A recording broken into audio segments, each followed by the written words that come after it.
I will going to hand over to Professor Ronald McQuaid from Stirling University, who will be chairing the second session.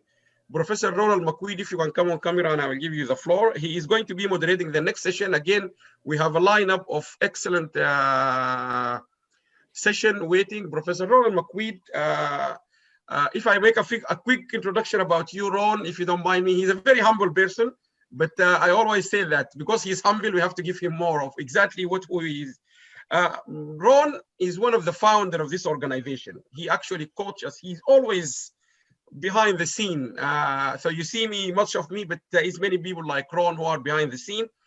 Ron is a distinguished professor, graduate of Harvard University, and also graduate of London School of Economics. So two big names. He studied in two big names. He works quite a lot he's a professor of work and organizational studies. He's expert in change management, local government, public policy. And one of the topics Professor Abdulrahman was talking about, he said how he measures the universities by employability of graduates. Ron had a fantastic talk in the website. If you want to watch it, he had one of his key presentations, I remember in Bahrain, about graduates' employability, exactly what Professor Abdulrahman was talking. Also, Ron had a tremendous good experience in public-private partnership. He was leading, I think he's the founder of the Employment Research Institute at Napier University. He supervised many PhDs. I think his students are already professors. He have written lots of papers, top quality academics. So he is going to lead this session. Professor Ron, the floor is yours, and I will help you with anything I can from where I'm here. So go ahead, Professor. You can unmute yourself. Okay, well, thank you very much for that kind introduction, Alan. Well, I think this is a very interesting next session we have. Is the future of much of higher education is about online learning, etc. And COVID seems to have pushed everything far, far more rapidly than anyone had possibly expected a year and a half ago. So we've now, most universities across the entire world have moved to quite a high degree towards online learning. So it's a great pleasure today. We have three very interesting speakers, and we'll just maybe start with the very first one with Professor Reid, who will from Southampton University, who will be able to sort of give us more of an overview of some of the big issues that have affected online learning and how that affects, well, some of the issues that will arise from today's session, maybe how has this affected graduate employability, and also the contribution of universities to the local economies, local societies, etc. But there are many, many issues that I think are slowly coming to the surface with online learning, and I think we'll hopefully be able to discuss some of those as well. So I'll, with pleasure, pass it over to Professor Reid, and you have screen sharing. So can you see that? Yes. Good. Right. But I want you to be able to see my slides, not that other window. Just give me a second. No, we see your slides. You can see the slide, right? Yes, okay. Yeah. Hang on, though. I need to just try that again because it was blocking out my view. I can't see my screen. Let's try that again. There we go. So can you see that now? Yes, we are. Excellent. Right. Thank you. So thanks very much, first of all, for the invitation today. It's fantastic to be here. So, I mean, there's so much you could talk about in this topic. I can't cover everything, but I'm going to talk specifically about what we've done with lectures and considering whether or not this is going to be a passing fad. Are we just going to go back to where we were before COVID? Or actually, are we embarking on a new long-term trend? So without further ado, I'll give you a bit of background to what we did. I'll talk about the online learning spectrum and where we currently sit. I'll then think about lectures. As I said, we'll think about whether doing these online is the way forward, or should we go back to doing in-person lectures again? What's the best way? And then just think a little bit about what might lie ahead. And I think that we're all going to be having to think about this quite a lot in the months to come as we get ready for whatever the new normal is going to be in future. So I always like to just start off with this, just that this is kind of what's driven my career. I'm a teaching focused academic. I was a school teacher before I came into the university. And I guess I always think about my teaching and how I can evolve it. And when we innovate, we don't just innovate for the sake of it. We normally have a problem we want to solve. And on this occasion, it was how do we move online rapidly when a pandemic strikes? Not something that many of us had planned for before. In doing that, there was a lot we could learn from other people. There was lots of prior literature on online learning, and we could use that to design, trial, and implement whatever it was that we wanted to put in place. I always think evaluation is really important because then we can reflect on what we've done and we can then change things for the next time around and continually improve our teaching. Now, I'm a chemist, and in the chemistry field, there's a lot of literature. If I just bring those up, we've got various journals and magazines we can go to. It will be the same in all disciplines.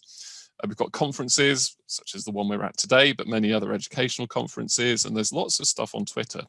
So we can learn from these sources to inform our practice. But if we do the evaluation well and reflect on it, we can also feed back into those conversations. We can generate new knowledge which other people can use. So I always encourage people to evaluate what they're doing and then share it with others. And that's got me to where I am. Anyway, so let's think about this online learning spectrum. So if we go back to pre-COVID, I don't think many of us really were completely face-to-face. For years now, we've had some degree of blended learning, even if it's just sharing resources online. But I think suddenly when the pandemic struck and we went into lockdown, we were here. We moved all the way over here. 10 years of innovation happened overnight. Before Christmas, we moved back to a kind of hybrid model at the University of Southampton. So we had some face-to-face teaching, but predominantly we were still teaching online. And I think we're going to be sort of fluctuating between different levels as we move through the changing period ahead. But the question is, where should we land at the end of all of this? Where do we want to be as a higher education sort of community? So just to think specifically about what we did, I teach on a program called the Science Foundation Year at Southampton. There's a lot of information on here. The main thing I want to focus on is that when lockdown struck, our lectures went entirely online. There are other aspects of our activity which were delivered online, but everything was underpinned by the lecture. If the students don't understand the basic content they need to engage with the other activities, then they're not going to get anywhere. So that's the thing that we focused on. How effective are our online lectures? Now, if we think about this scene, which you may well have seen before, this is like the classic picture of a lecture, if you like, that hasn't changed much in 1,000 years. So we have the person with all the knowledge at the front. We have a few very keen students sitting at the front. And as you go back through the lecture theatre, we can see that there are various different levels of inattention. We've got this guy over here who's even lost the will to live. And I think we've all had that experience in lectures at some point. So how effective is this traditional model of lectures anyway? I think that's a question we should have been asking for some time. This was actually brought home to me over 10 years ago at the conference. This is the Association for Learning Technology conference. This guy, Don Clark, was saying we shouldn't be using lectures anymore. His talk was called Don't Lecture Me. And it was quite interesting that lots of academics were in the audience and were not very happy about what he was saying. That saying to academics not to do lectures is not necessarily a popular message. However, times are changing, and more I'm hearing my colleagues now saying, "Oh, maybe we shouldn't be doing lectures anymore." So time can be a real factor in this, but of course the experience of what's happened over the last year has influenced that somewhat. If we just think about the problems with lectures, I mean, obviously we have a lot of students and one staff member, a poor staff-student ratio. Lectures tend to be bombarding students with too much information. They tend to have poor note-taking skills. It's a very teacher-led experience, very passive for the students. Inconvenient times, well, 9 o'clock lectures, certainly in the UK, are not very popular, nor are the ones at 5 p.m. in the afternoon, so not always good times for students. And it's difficult to get group work and discussion, which is really important in terms of supporting learning. A real lack of dialogue from my perspective. And we've started to see, not really bad behavior like you'd see at school, but, students who are chatting and having conversations and not really concentrating in lectures, probably because of these problems here. So that certainly prompted us to ask this question. We've been recording lectures now for 10 years. So we wanted to see, do recorded lectures actually foster independent learning? And you can see here that students might work together, they could discuss concepts, they can pause the lecture, they can look in the textbook, they can generate much better notes perhaps than they would if they were sitting in a lecture theatre. And this was a quote from one of my students a few years ago, that online lecture recordings were the most helpful thing they'd ever experienced in education. But if you look at the statistics, and most online lecture platforms do give you viewing figures, if you like, sometimes you see students watching 8 hours of lectures in one day, thinking that knowledge is going to kind of go into their brain by osmosis, actually not appreciating that there's a process you have to go through to be able to consolidate that learning. So that this is like the Netflix effect, if you like, and perhaps some students are taking that approach to their online learning. So this is what we did. We took our lectures, and rather than delivering one 50-minute video, we broke them up into 3 smaller parts. Partly because students might have short attention spans. That's a bit controversial. Not everybody agrees with that point. But there was some research to back this up, although we have to be careful. There was this study which implied that lectures shouldn't be longer than, or videos shouldn't be longer than 6 minutes. They based this on the fact that when you had longer recordings, so you can see these are the recordings getting longer, the red line shows you the proportion of the video that students watched. So with the long videos, students were watching much less. However, this is not a peer-reviewed study. We need to be careful with that one. There is a process called segmenting, where you take content and break it up into smaller and smaller chunks. But the idea of that is that students then will, when they understand one piece, they themselves will move on to the next piece. And that's very laborious to set up. So there's some good evidence in the literature that that's a good approach, but it's not an easy one to do in practice. So we took a compromise approach, as I say, and we created our lecture recordings, which were 15 minutes or so in duration. So for example, this lecture was on electrochemistry. There were 3 parts that the students would watch, and they could do them anytime they wanted, and they could manage their pace through their own studies, unlike in a real lecture. After we've done this, as I said, evaluation is really important. So I'm going to share with you what our students told us about these different lecture recording features that we had. So what is the impact on your learning in comparison to a normal 50-minute face-to-face lecture? So we can see here in their responses, this was collected via a survey, that a majority of the students who responded said that this had a positive impact on their learning. Very few of them said that this was negative. Okay, so that's a good thing for us, but without knowing why, that doesn't really tell us very much. So we also have some qualitative data here. So why did students respond that way? Well, they like having control and flexibility. They can actually watch those lecture recordings at a time that works for them when they're fully engaged, which might not be 9 o'clock in the morning. They can take a break and think about the content before they move on to the next part, which of course you can't do if you're in the middle of a live lecture. If you're in a live lecture and you don't understand something very early on, then you could be lost for the whole of the rest of the session. Whereas when it's online, they can consolidate their learning before they move on. And of course, they can take notes in more detail because they can pause. They can write more stuff down, look at the textbook, go to the web for more material. So all of this helps them to be able to actually put together a better package of notes. So these were all positives. Another thing we did, as well as breaking our lectures up into shorter chunks, we also embedded quiz questions. So as you're watching the recording, the video will pause, a question will appear on the screen, and the students have to respond, just like you might do in a live lecture where you're asking questions of the students.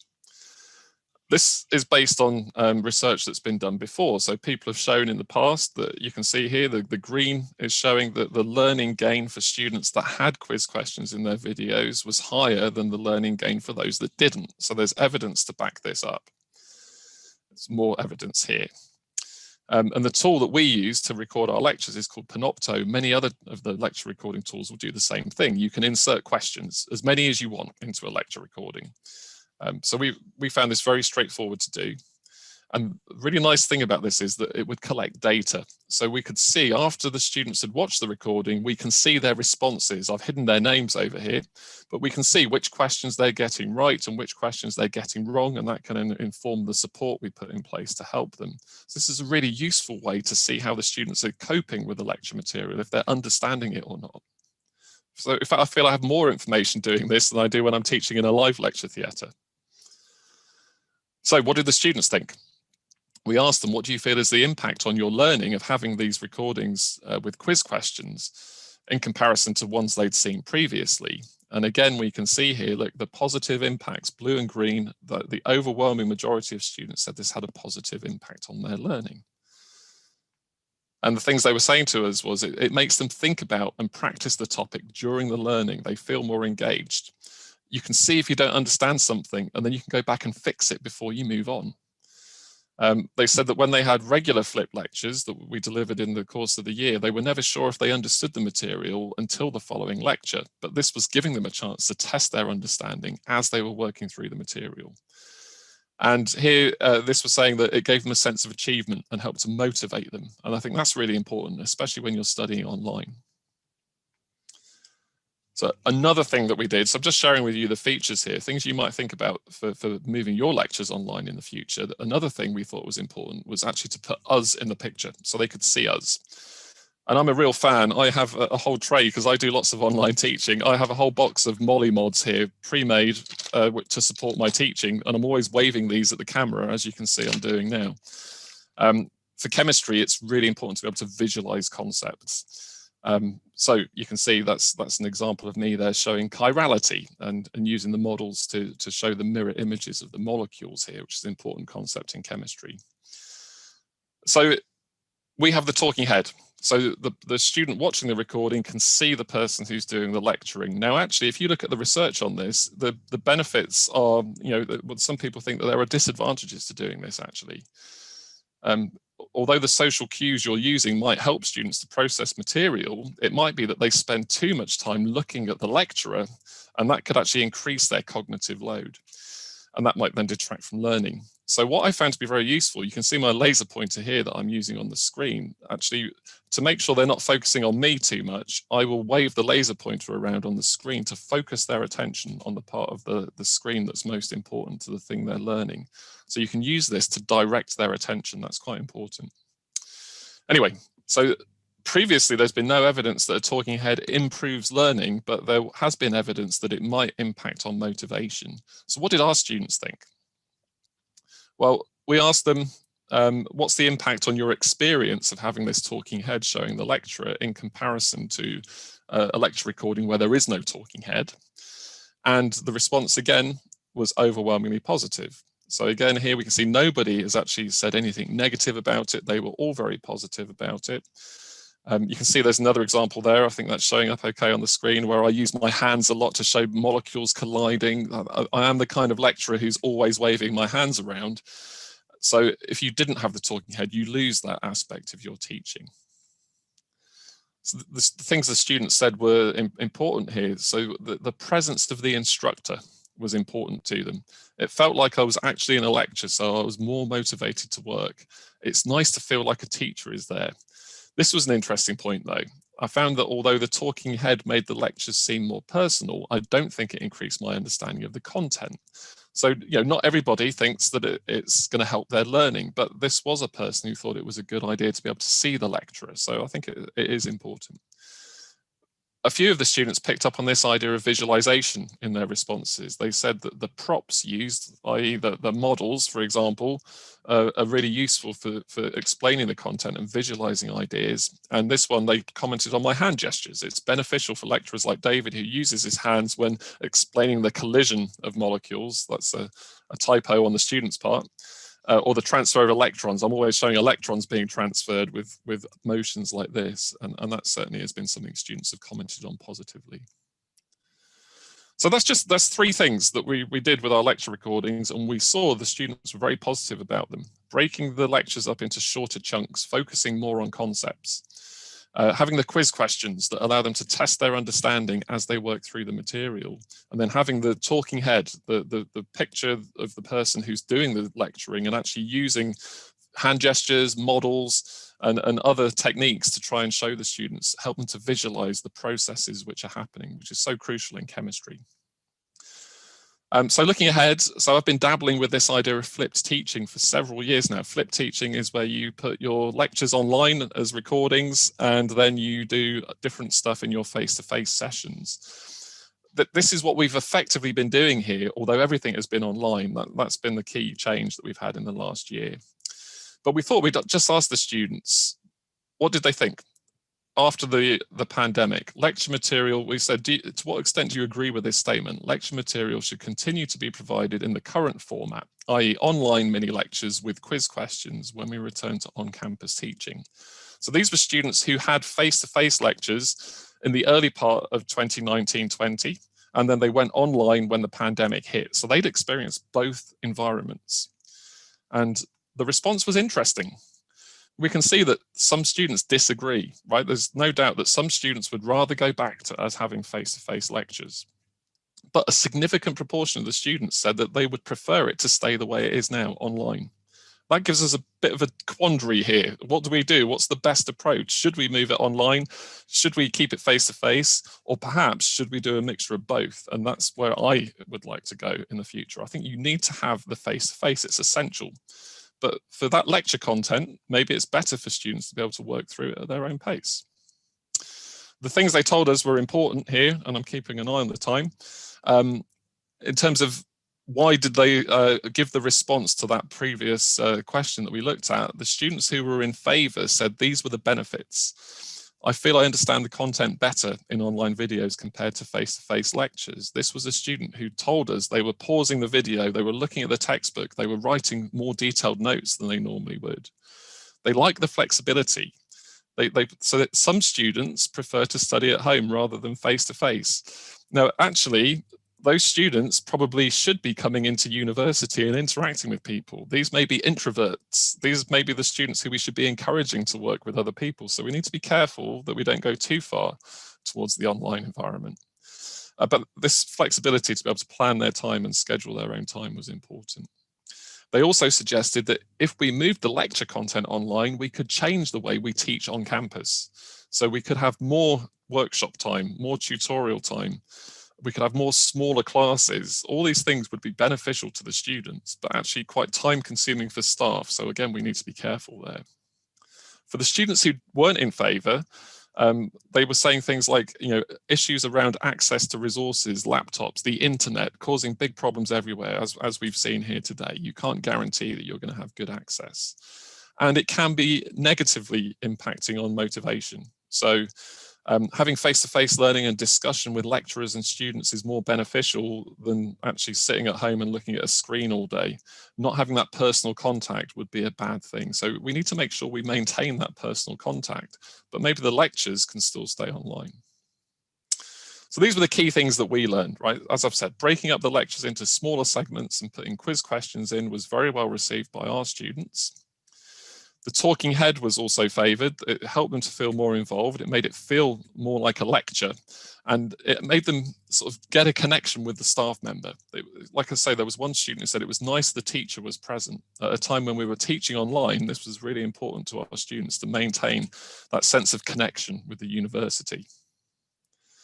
So in future, I think we're going to have to use this information now to explore further what we do with our lectures. We should move more towards a flipped teaching model, where we generally make the lecture material available online, as we have done here, but we're freeing up our precious face-to-face time to do more constructive, active learning. So I'm not suggesting that we take away face-to-face time. This is the classic model of flipped teaching. We take the lecture material and put that online, and then we use our expertise and skills as teachers to support our students in the face-to-face sessions more effectively. And I've been saying this for quite a long time, but now I have a lot of colleagues saying to me, oh, this is a good idea, we should do this. So this is an exciting time for exploring new ideas. So I just thought that's a good place really to finish. I've shared with you some of the things that we did just on 20 minutes. And I've just put those questions there. I was just thinking some of the things that I've been thinking about that might be interesting questions for you to think about, but that's probably a good time for me to finish. So thank you very much for having me today. It's been great to talk to you.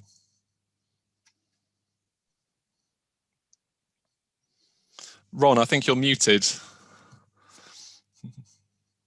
Ron?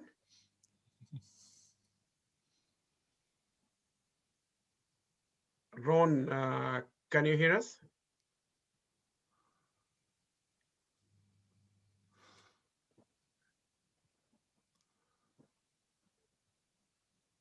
I can't see Ron.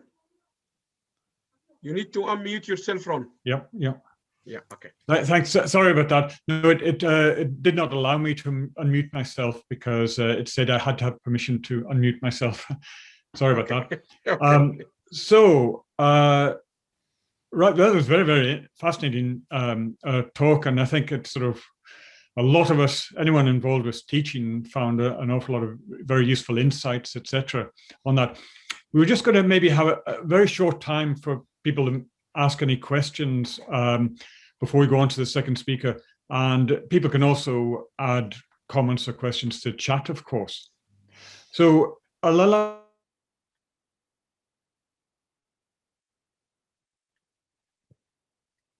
Ron, can you unmute yourself? Okay, Yeah, we hear you. Okay, so as I was saying, if people want to ask a few questions now, we will have time at the end of the session as well to explore the total series of talks and the issues that are raised in the overlaps. But if anyone's got any particular interest, any questions now that they want to ask, they can speak now or add it to the chats. So are there any particular questions that people wanted to ask at this stage? I maybe just had two just quick ones. One was actually, you showed us a sample, but I didn't see how big the response rate was. So there was about 23 or 25 respondents, but I didn't know what the rate was.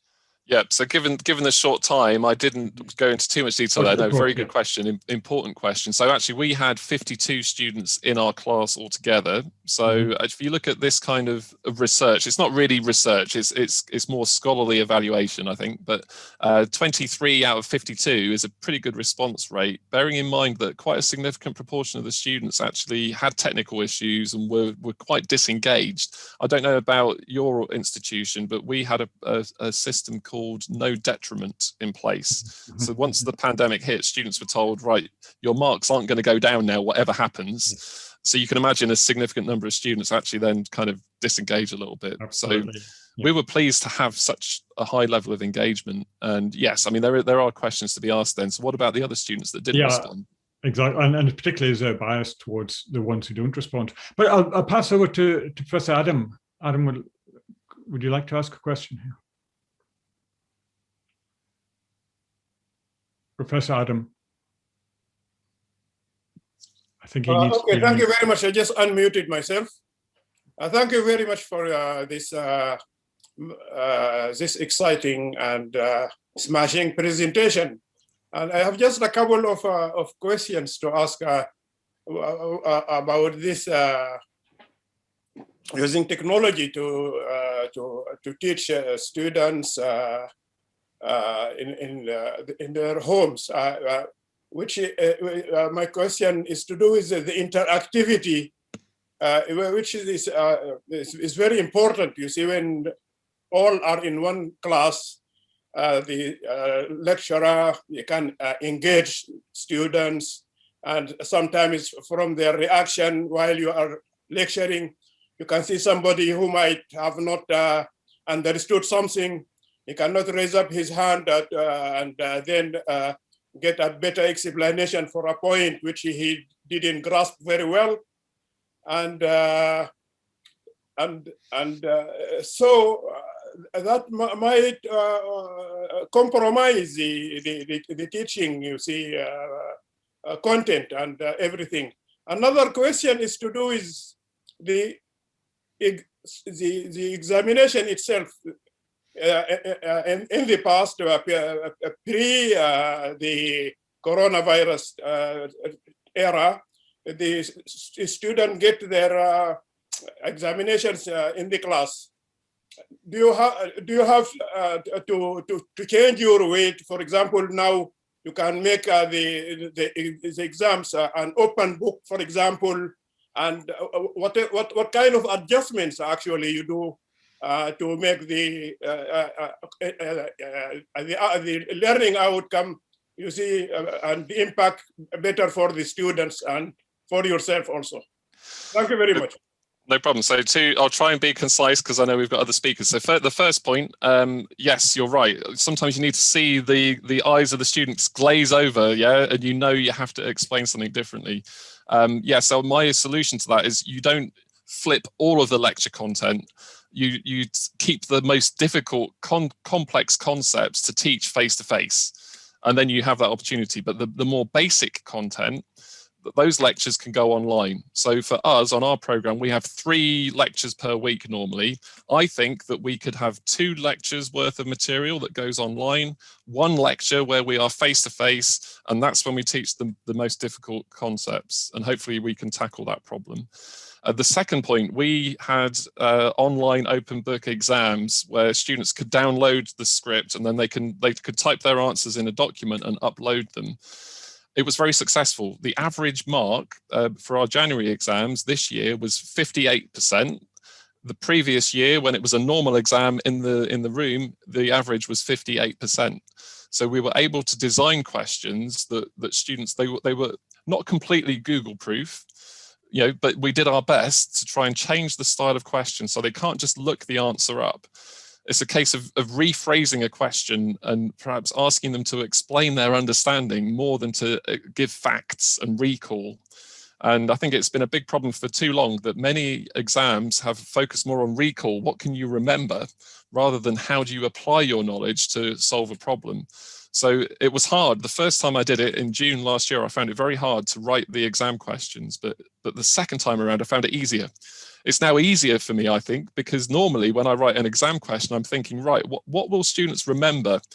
And then I write a question based on what students will remember. Now I don't need to think about that. They have access to the material. I can give them a problem that they can genuinely apply their knowledge to.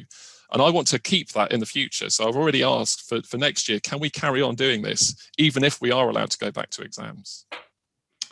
Thank you very much. A very, very quick comment by Professor Ntei. You just have a very quick question and then we have to move on.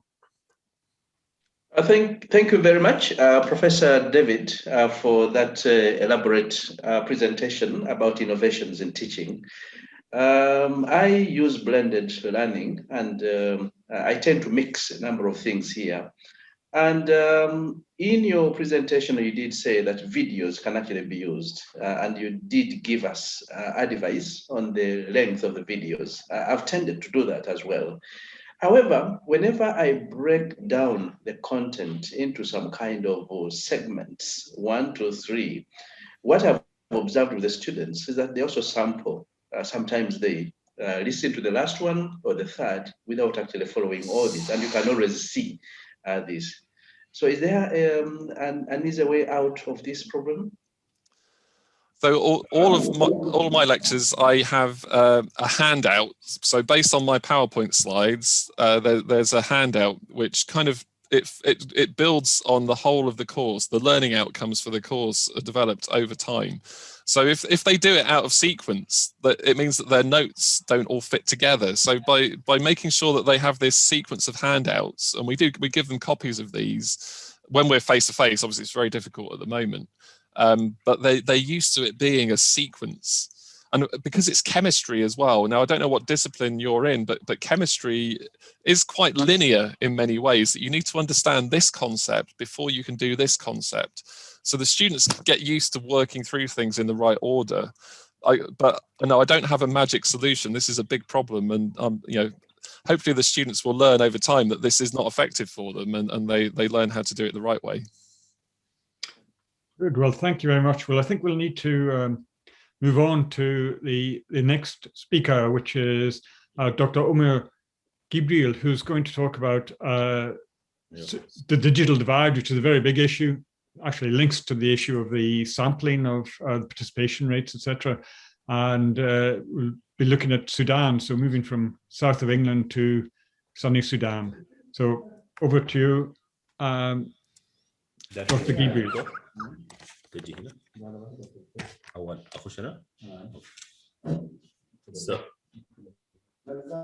So good morning, everyone. Here, well, it's afternoon here. I presume it's morning over there. I hope my voice is clear, Professor Ron, McQuaid, and Professor Ahmad. First of all, I would like to thank you all for having us here today to present our finding about our research. And I would like to acknowledge in the beginning of the presentation the president of our university, National University of Sudan, Professor Amir A, for fully supporting our e-learning initiative in Sudan. He was head on head with us to fully push it forward. So I was really happy that we had a person in the administration at the highest rank supporting the initiation of e-learning at National University of Sudan. Furthermore, I would like to thank Professor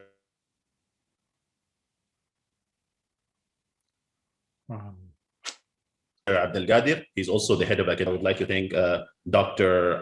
Hiba Muhammad Al-Hassan. She's the head of quality and assurance at the department at our university. And she also is the head of the BAC British accreditation, the British accreditation here council for us, because our university is accredited by the British Accreditation Council. So she heads the quality and assurance for Sudan and was very supportive of the e-learning initiative. I'd like to first of all start with my presentation to give an idea of how things are changing in Sudan and what we did to proceed on with the e-learning initiative. So I'd like to share my slide. I hope my voice is clear. Yes. Yes. Okay. So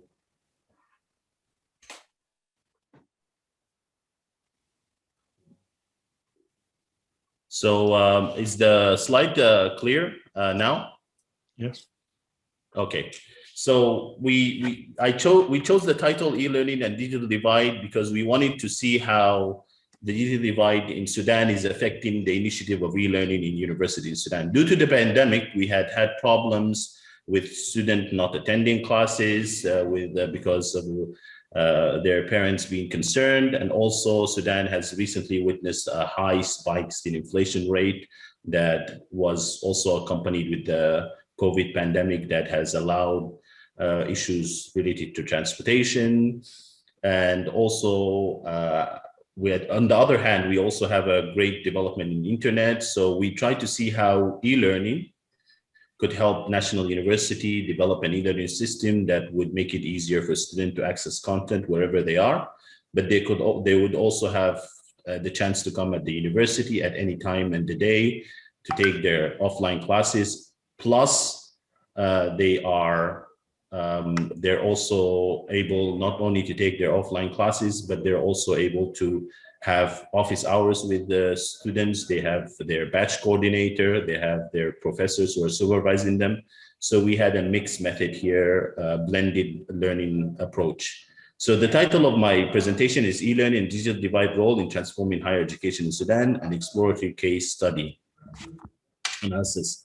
So we know that from before we had knowledge, and knowledge came into the formation of groups forming knowledge together to tribes through groups and tribes, which caused again the development of people, relationship and societies.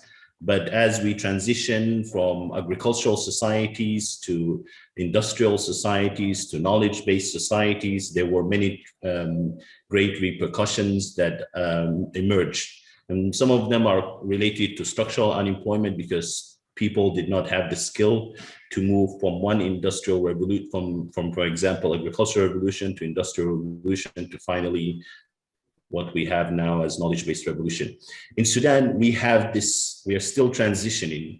We have a country that is greatly reliant on agricultural factors. We also have a country that has resources such as gold and oil, but at the same time, we are transitioning because the digital divide is still slowly narrowing to more knowledge-based economies. So this is the situation that we are faced in as a university in a country like Sudan.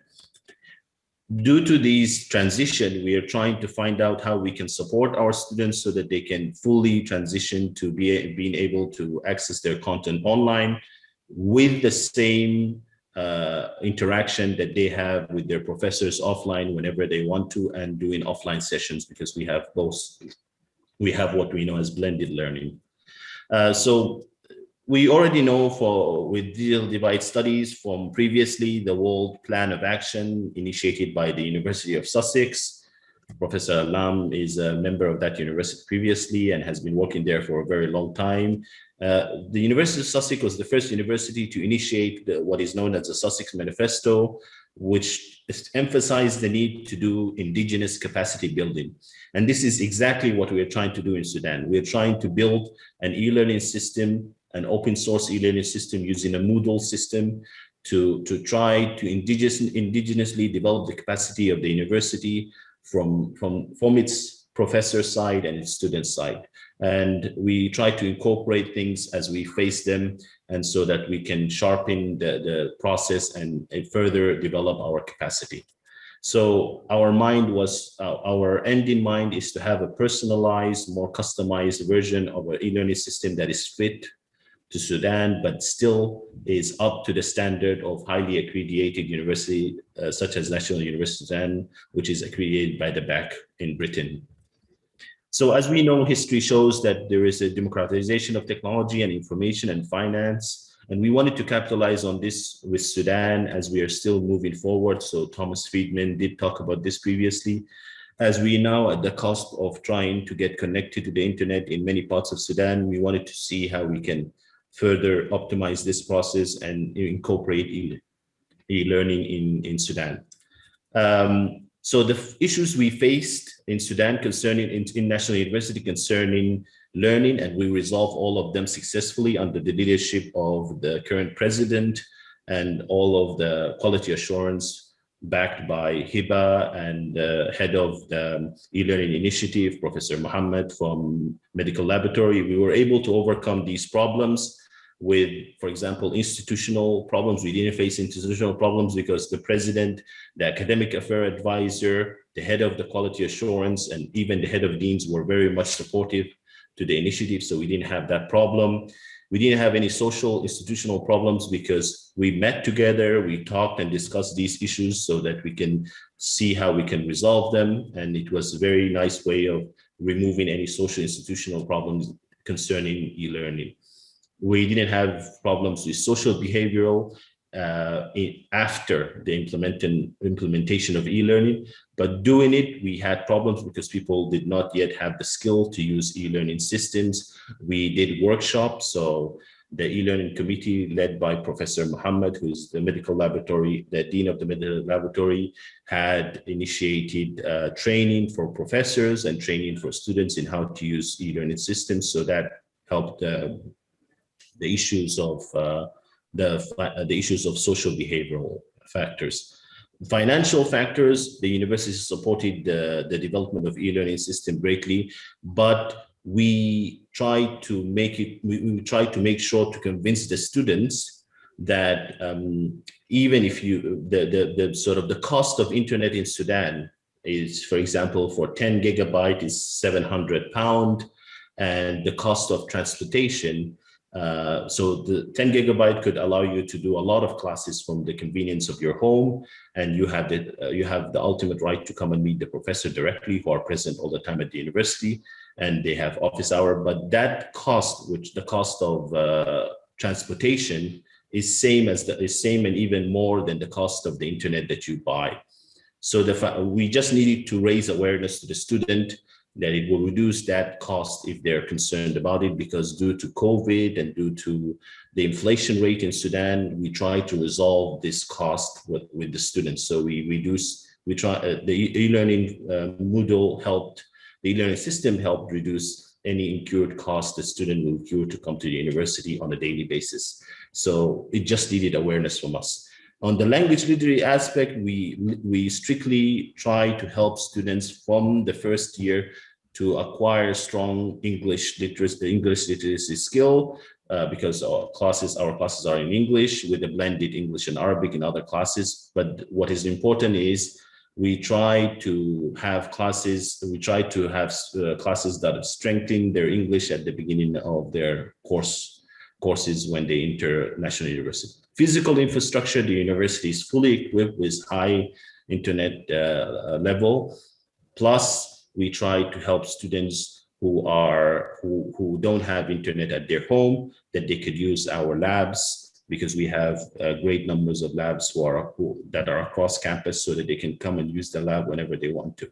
Software and design, we have used an open source software called Moodle, and we develop it and customize it to fit the needs of our student.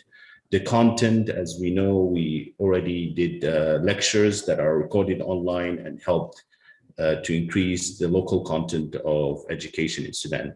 In terms of technological literacy, we do training for both sides, for the student sides and the professor sides, and this helps the technological literacy constraint.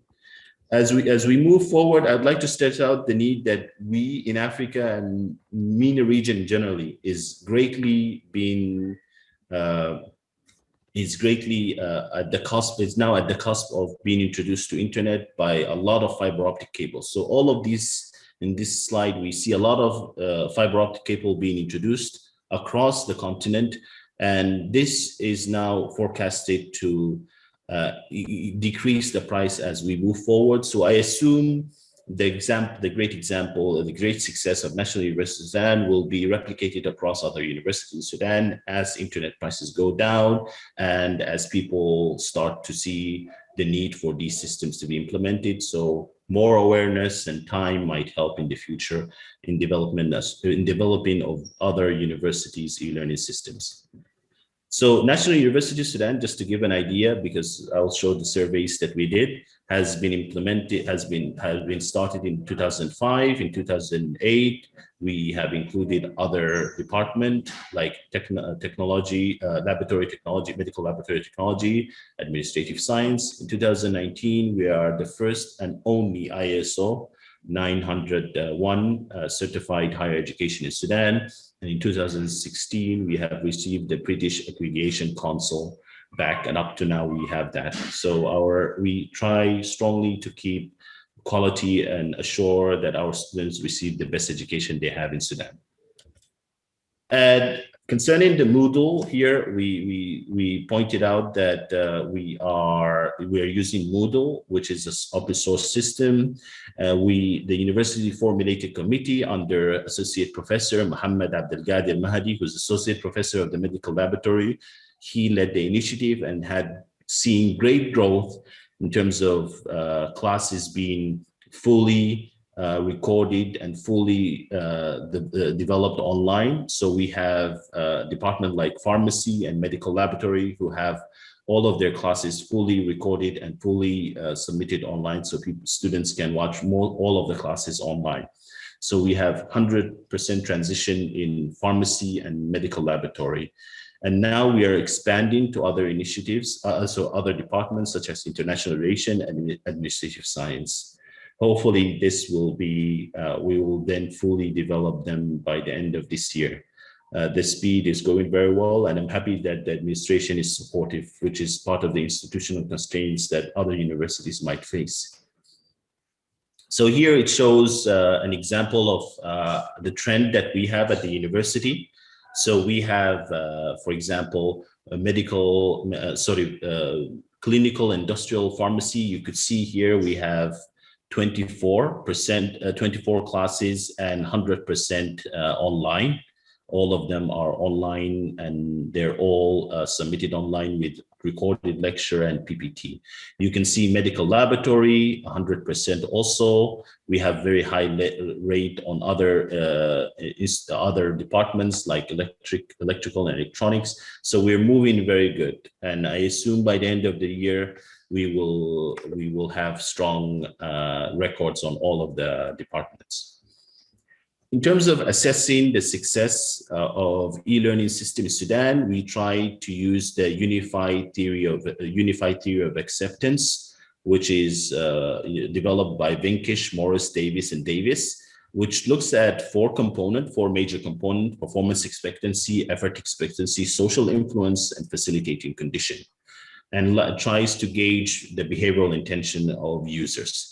So we use this theory to understand the situation that we have in Sudan, and frankly speaking, the result came wonderful. We had very good numbers. So I'll show the numbers in the upcoming slides.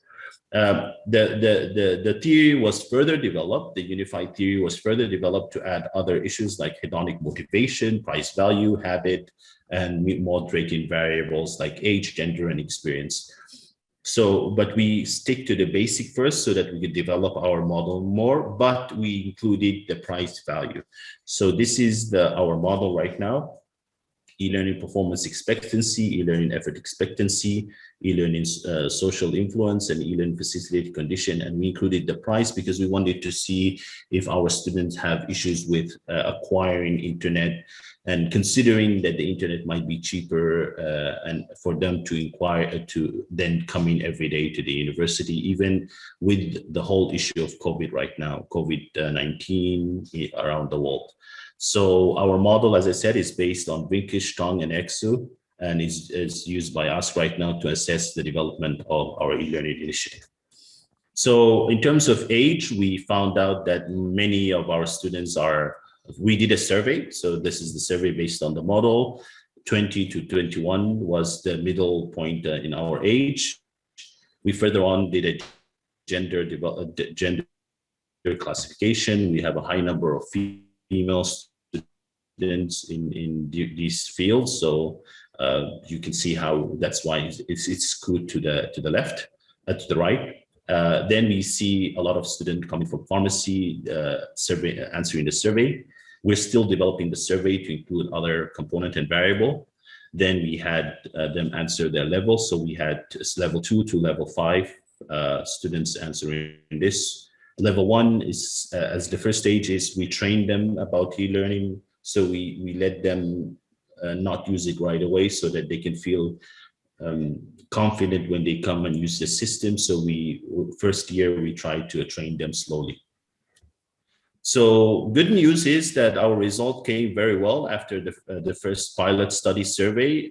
We had a lot of students pointing out that they strongly they believe that they have the resource necessary to use National University e-learning website. We had great result on, they believe that they have the necessary knowledge to use National University e-learning website. They think that using National University e-learning website fits well with their learning. And if they have any problem in the university, they usually are able to resolve it. So we were happy that they're getting good feedback in terms of how they can resolve their e-learning situation whenever they come to us.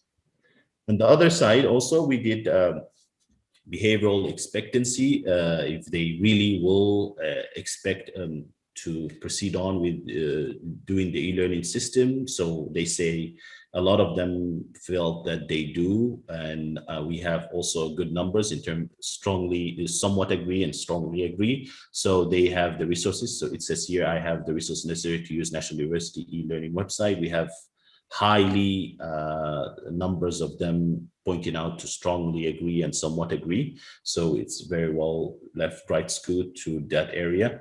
They also have, they say that so for on the second question, I have the knowledge necessary to use National University e-learning website. I'm happy that this was also highly agreed and somewhat agreed, because that means that the training has been effective, that they are able to really use the system without us assisting them all the time. And they say, so the third question, I think that using National University e-learning website fits well with their teaching and learning. And the last question is, if I have problem with using National University e-learning website, they could ask us, or they could ask their batch coordinator or their teacher itself. So a lot of the data is sort of siding a lot with somewhat agree and strongly agree. So we were very happy that we have this good results from the survey. So in general, we would like to advise other universities, especially in Sudan right now with COVID-19 and the increase in inflation rate due to change in the economy. We might want to advise other universities to follow suit with the initiatives that we have done at National University of Sudan. And hopefully we would be very happy to exchange knowledge, ideas, and help them. So here is our advice. There is a need for the development of e-learning initiative in the developing world. This is now becoming apparent right now with the development of the internet across Africa and the MENA region, and with the with the advent of pandemics such as COVID-19. E-learning initiative in Sudan is still at the starting stage. Here at National University of Sudan, we consider ourselves pioneering this field, so we hope that other people will follow through. There is a need for more awareness and skill building on both levels, student level and professors level. So we want to advise other universities that it would be nice to start stuff with awareness, start the initiative with start the initiative with awareness first, and then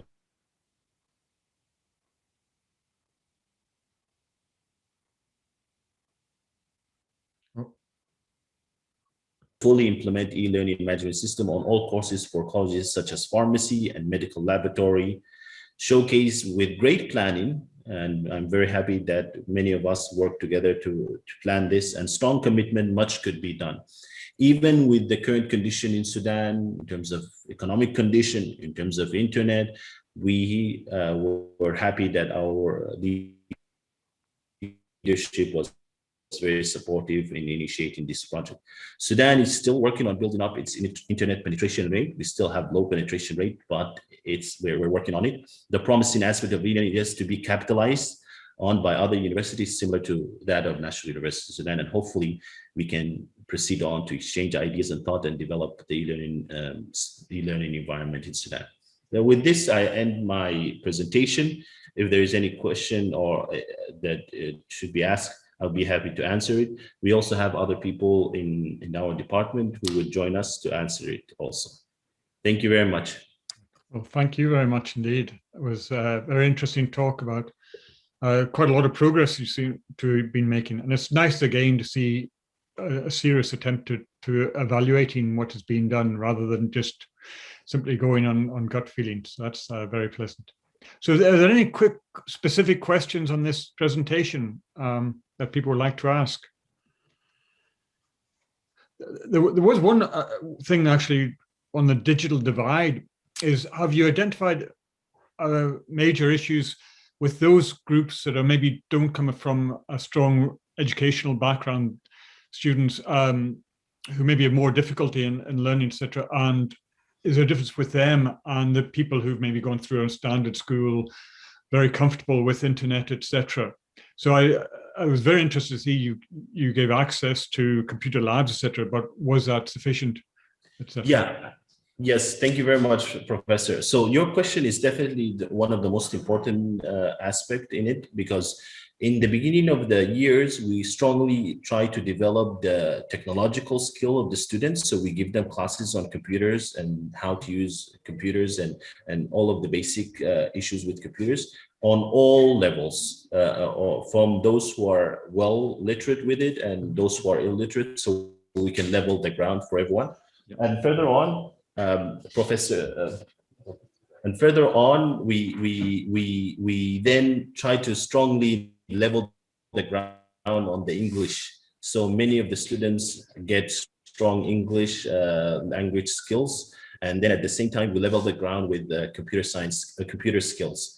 So, but we also have TAs. So, for example, when we transition the e-learning initiative for professors, those who are still learning it and developing it, and the students, we have TAs following them also. So we kind of divide and conquer the problem and try to find out how we can support those who are still weak. But we don't leave no one behind. So in the beginning, we try to teach them computer skills, and it is required at National University to have strong computer skills before they proceed on with other classes.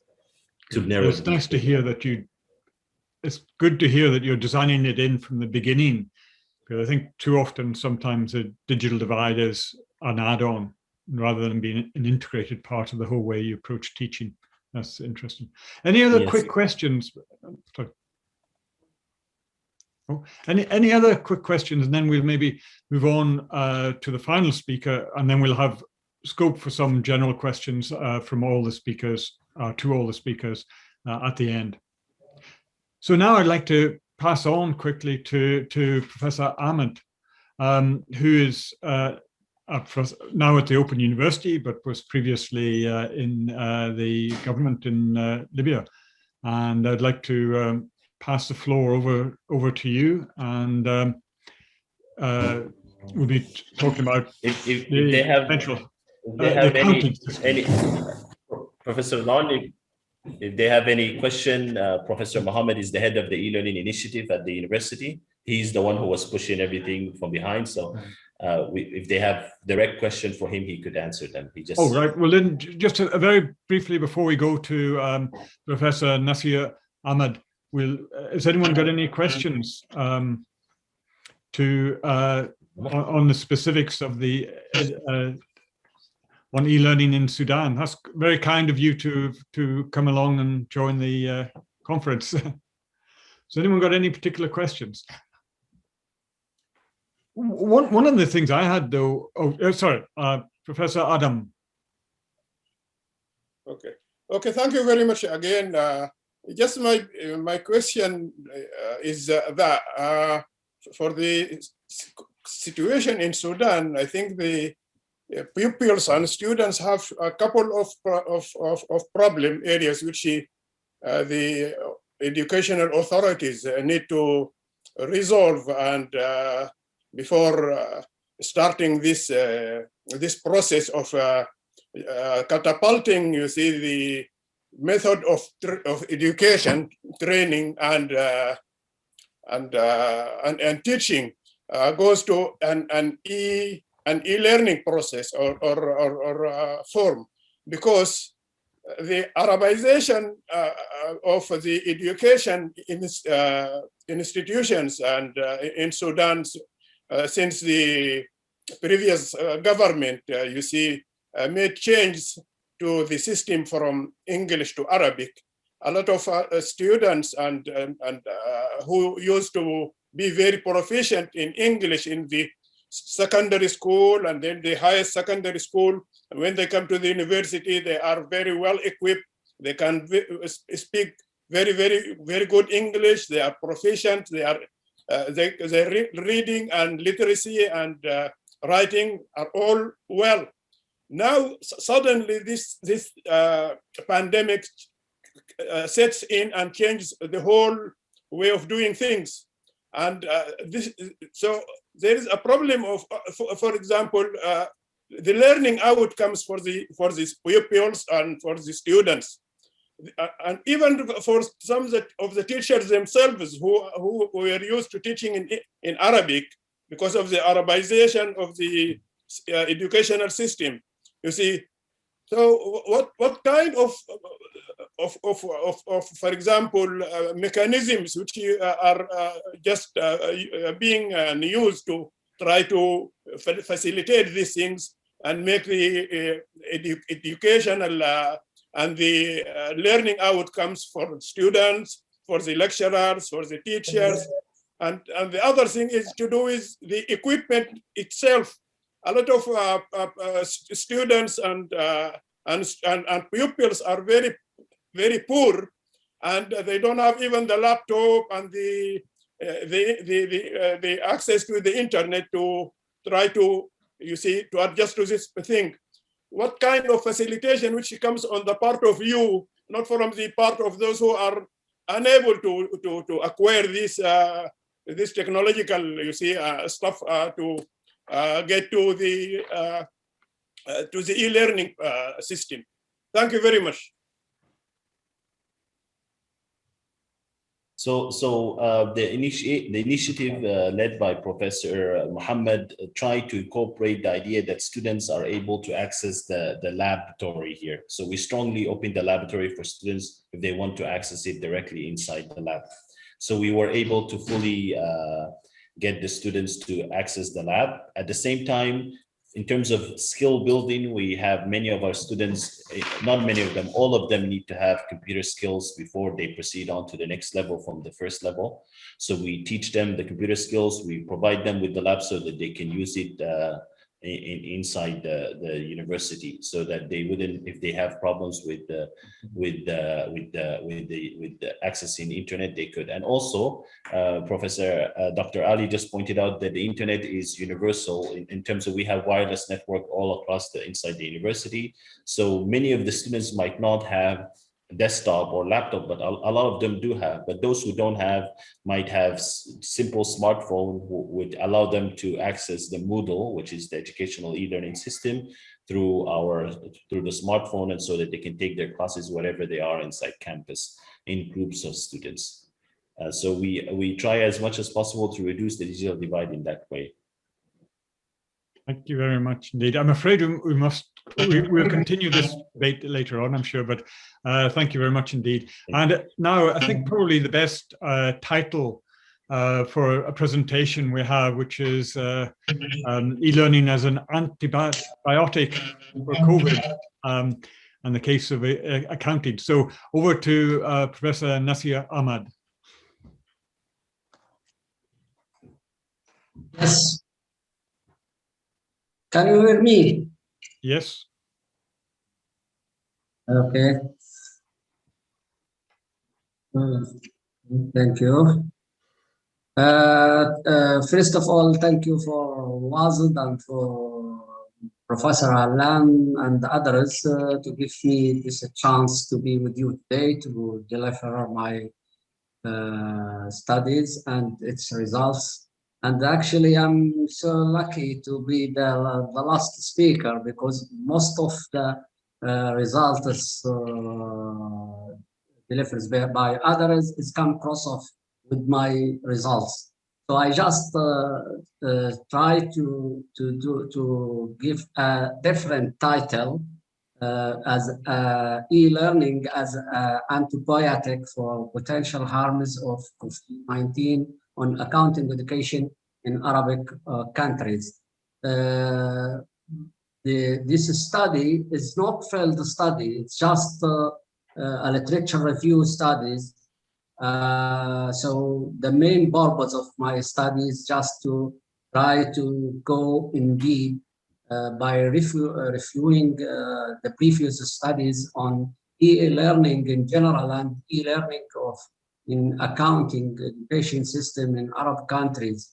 So this is the main objective of my studies. To go to this purpose or to achieve this goal, I use this methodology by going through the literature review. I pick it up all the available studies on website. So I focus on three main characters when I pick up the studies. The first is available on online or website, and the second is updated papers, because we are speaking about COVID and this blackout of traditional accounting learning system. So that's why I try to pick up the updated studies to see how e-learning was easy or difficult. The third criteria was I try to, as you see, I pick up more than 15 studies, and I just focus for all Arabic countries. I try to pick up at least one study in each country. So I go to Middle East and North Africa to find out the papers, and mainly I focus in Libya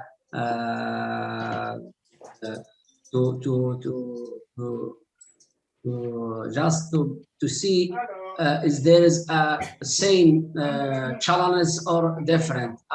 That's why I'm just go through the Arabic countries, because it's closed area. It has the same culture, the same religion, the same even the same infrastructure with some difference.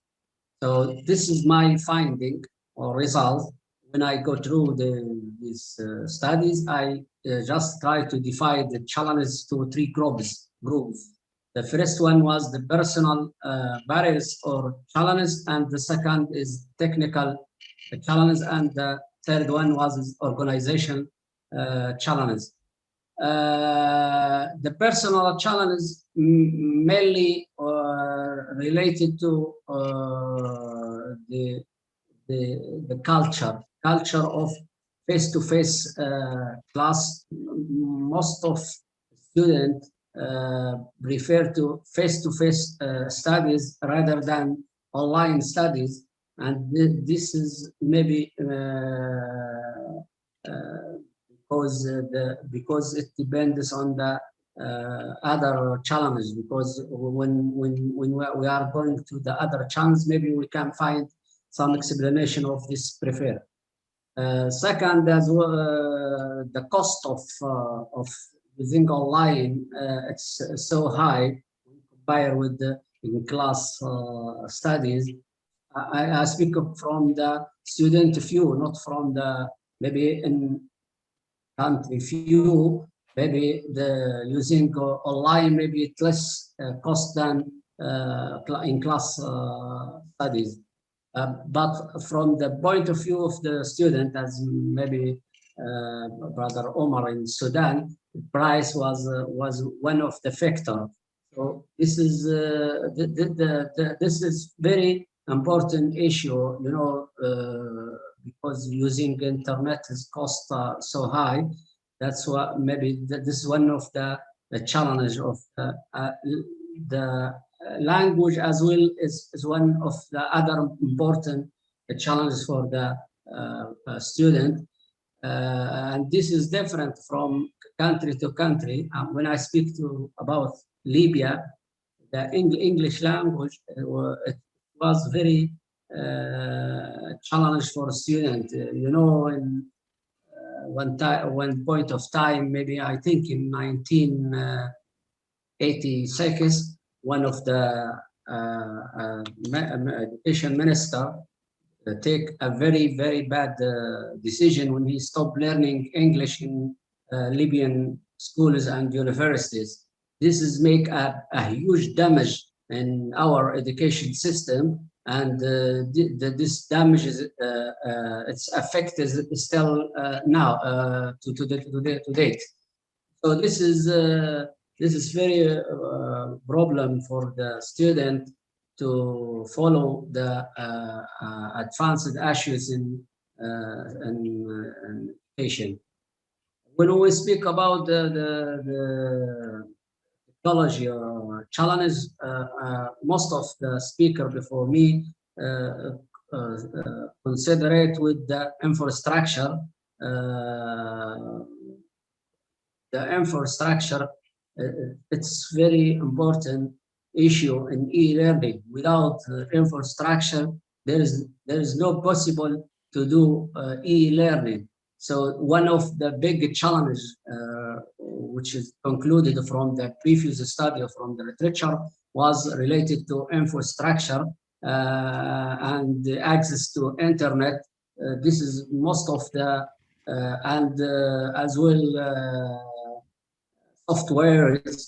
Most of these issues is come across with all of the previous studies as a main challenge for the e-learning in Arabic world in general and in Libya in specific.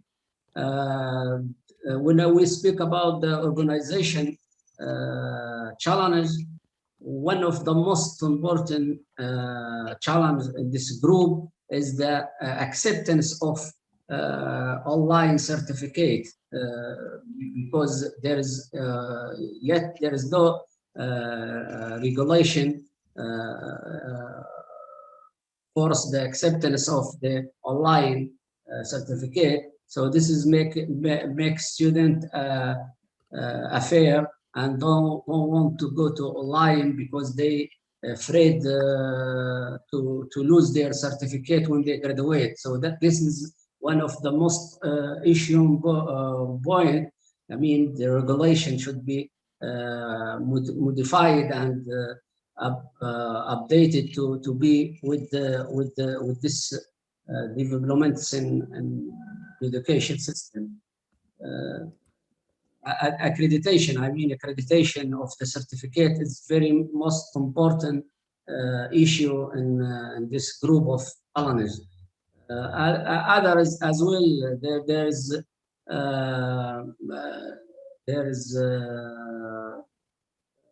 need for more efforts from the education ministries and to support the e-learning.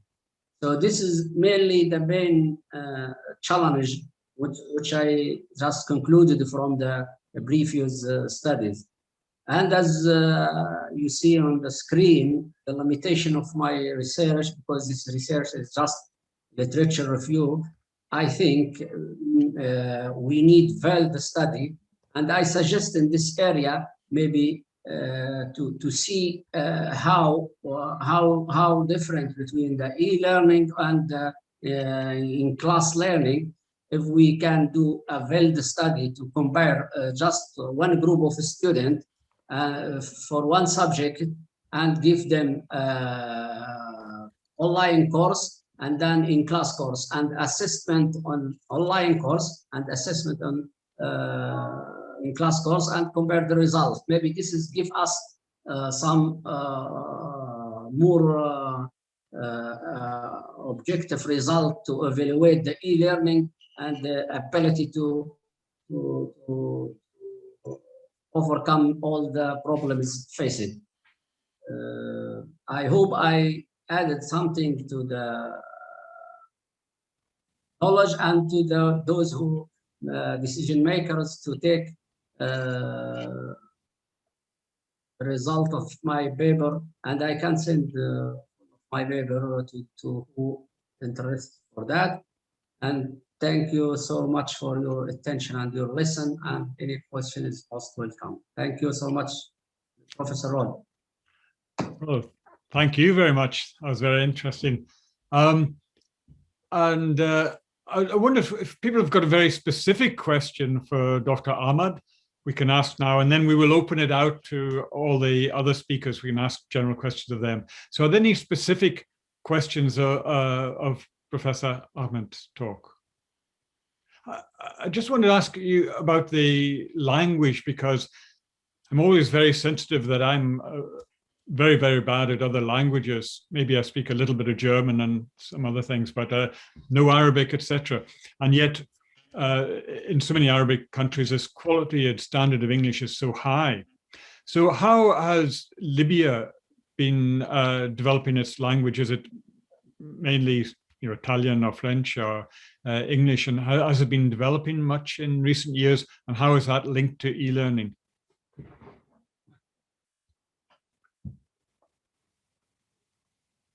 Oh, I think we've got a frozen screen there. So it was really about the role of languages in e-learning, but I think we maybe have a frozen screen. So maybe we cannot get an answer from Dr. Ahmad at the moment. Well, let's quickly, we've got a few minutes left. Does anybody have questions of Professor Reed or Dr. Gibreel or Dr. Professor Ahmad? Have you got general questions about this e-learning issues? While we're waiting, I'll maybe ask one of Professor Reed and of all three of you, sorry. And there are two questions. One is unintended consequences. I'm personally involved in an European Union funded Erasmus Plus project, and it's on e-learning a number of EU countries. And one of the things we're interested in are the unintended consequences of e-learning. And by that, I mean things like privacy of students. We are suddenly gathering all this data on students. Do you attend? Do you not attend? Well, in a classroom-based, depending on the university, often we would not know if they attended a lecture, but now we actually know a lot about when they attend, how long do they spend viewing the videos, etc. And there are other unintended consequences of maybe moving to a different type of pedagogical approach, where we teach in a different way that may suit some students, but not other students. Other issues are obviously the digital divide, which we've already mentioned. So I just wondered about, particularly in terms of surveillance of students and of staff, do the speakers have any comments to make? Well, your question was very interesting, Professor McQuaid, especially about the privacy issue. There is a norms in some universities in Sudan that grades are showcased. This is sort of a norm in a bulletin board of students, so that they can go and check their grades in the bulletin board. Here, we try not to do that. We don't do it. We allow the students to go directly to the registrar to get his grades. And we are now incorporating an e-learning system that allows them to access grades online, so that they can feel fully, they can feel all of their grades, especially the e-learning systems are done in online. So we do not do it on, we try to protect their privacy in that aspect. Okay. Also, we try to protect their privacies on their survey. All of the surveys that are done with the e-learning systems we have, if they like the class, they have problems with the class, we do not allow the surveyor, the people who are doing the survey, to ask their names, so that they feel safe when surveying the professor, surveying the system, all of that. That's very interesting. Any other? I'm also thinking of privacy in terms of from the lecturer or from the administration staff as well, the student doing that. And the issue of, well, some students maybe feel comfortable talking to a lecturer after the lecture on a one-to-one basis, but they will not ask a question when they think anybody can read it and anybody can see it. But Professor Reed or Professor Ahmad, do you have a comment? So in terms of that last point you've made, so I, back in the spring when we first went into lockdown, I was getting no questions at all in my synchronous sessions. So I actually said to the students, look, if you want to ask a question anonymously, you can email me your question and I will then share it with the class, but I won't mention your name. And suddenly I got a deluge of emails coming in. So I think you're right. They are shy of putting themselves forward because they fear that they're going to be looked down on by their peers, which of course we know they wouldn't. Most of the time, their peers have got the same questions that they have. But the point about the data, I mean, I've just been looking. We're going to be doing progress interviews with our students very soon, and one of the things I'm looking at is to what extent have you been watching lectures? Because our system gives us a very detailed breakdown of that, and it's a mixed picture. In fact, my colleagues who teach the maths and biology on our course are very depressed at the moment because they're seeing that less than 50% of the total number of views that should have occurred have occurred. Chemistry, we're doing a bit better, probably because chemistry is really hard and the students know they've got to work hard on it. But yeah, I mean, I think it's important to have that information. We need to know where we are with it. It's how we use it, which we need to be careful with. So we're not gunning for the students. It's not like school. We're not going to put them in detention or anything like that. But we are going to ask them, so why have you not watched these lectures? Is there anything we can do to help you to try and pitch it in a very supportive way? But the point you make, I've heard students say it's like Big Brother's watching us, and that wasn't how they viewed university before this. So there is a change in mindset, and we need to be very careful because we could alienate the students if we're not very careful. Thank you. Those very, very interesting points you made, and I think these issues are going to be discussed more. But interestingly, also staff, because I don't know about your university, but in ours, I get a little note each day which tells me you need to respond to so-and-so who sent you an email, and you said you'd respond within 3 days. Now, the only way you've got that is someone is reading all of my emails and understanding what is on my emails as a staff member. Another one is I have another linked one which says you've spent so much time online, etc. But this is the interesting thing, though, is it's using behavioral pushes, nudges, because it says to me, you need more time to spend in self-reflection. Here, click this box and I will allocate 12 to 1 o'clock as your quiet time. Now, this is someone or something, machine learning, who is actually reading my email, watching me as a staff member, what am I doing? And then is trying to influence my behavior by saying, respond to this person, use this time to do this. So I think these are interesting privacy issues which apply to both students and staff. And I think these are issues which will come out much more. And it's just an aside issue. That's the Escalate project that we're interested in. But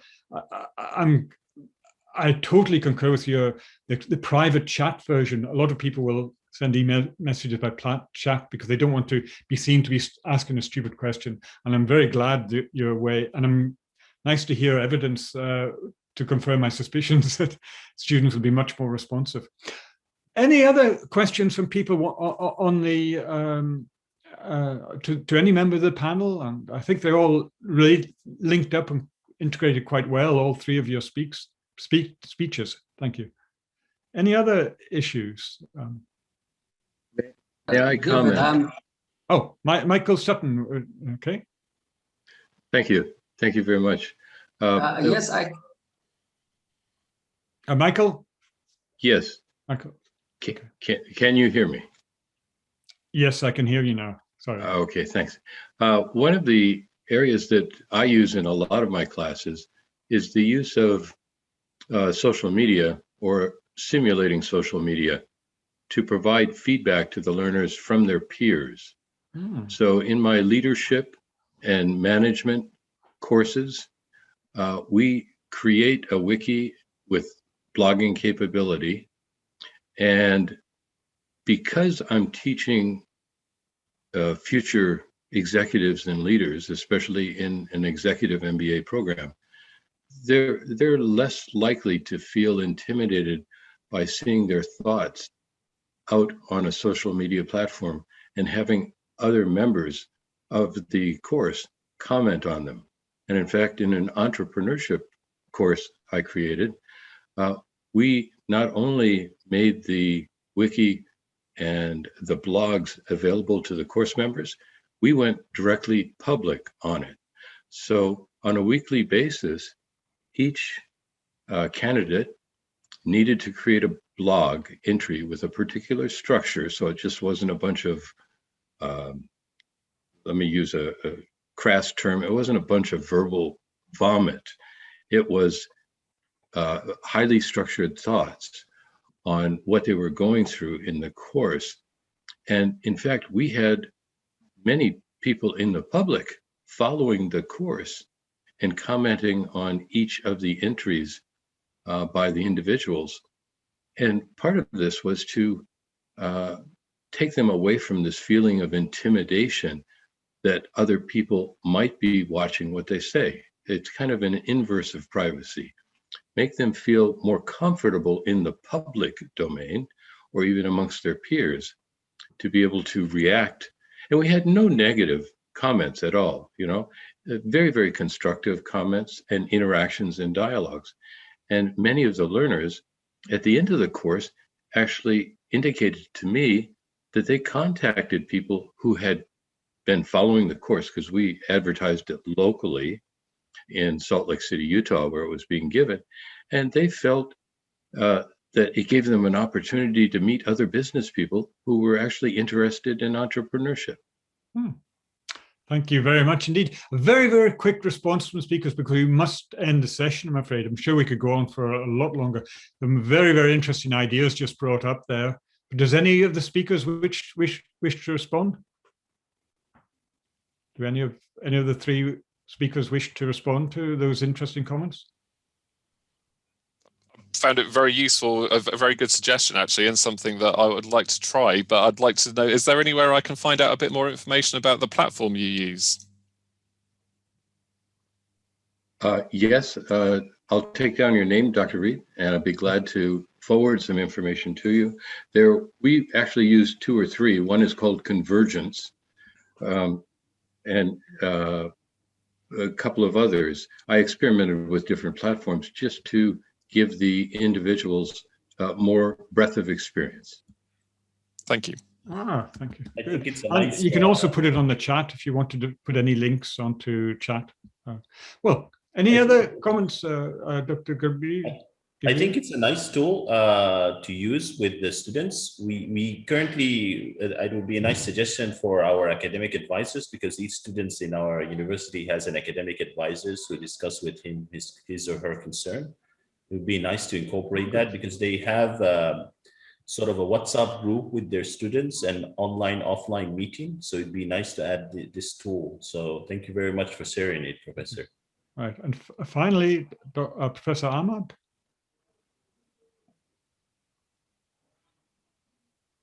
Would you like to make any comments?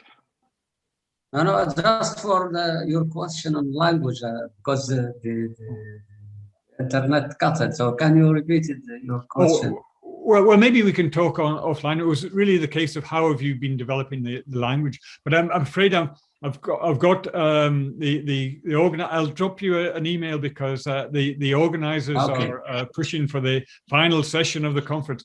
Can I just finally thank you, the three speakers, very, very much indeed. I found very, very stimulating, all three of you. Congratulations. And also thank you to the questions from the floor. And finally, thanks very much for Wased and Dr. Alam Ahmed for another excellent conference. As usual, excellent presentations. And he's pulled together some really, really interesting people as always. So thank you and enjoy the next session. Goodbye. Thank you very much, Ron. This was all of the sessions have been great, really, but I was really amazed at watching all these presentations. And I think one of the advantage, of course, there's no advantage for COVID, but one of the advantage of the lockdown, we've been able to meet each other because you can see David, I believe, from Southampton or Bristol, from Southampton, Ron in Stirling in Scotland, Professor Joseph from Uganda, Omer from Sudan, Nassr from Libya, and Michael from the US, Muhammad from East, really, and I can see Professor Ghada from Egypt. I was seeing Dr. Barnaga from Kuwait. I think with academics, it's so difficult when we meet face to face. We will never get this easier. So please remember, if we all help and do a little bit, it will make a big difference.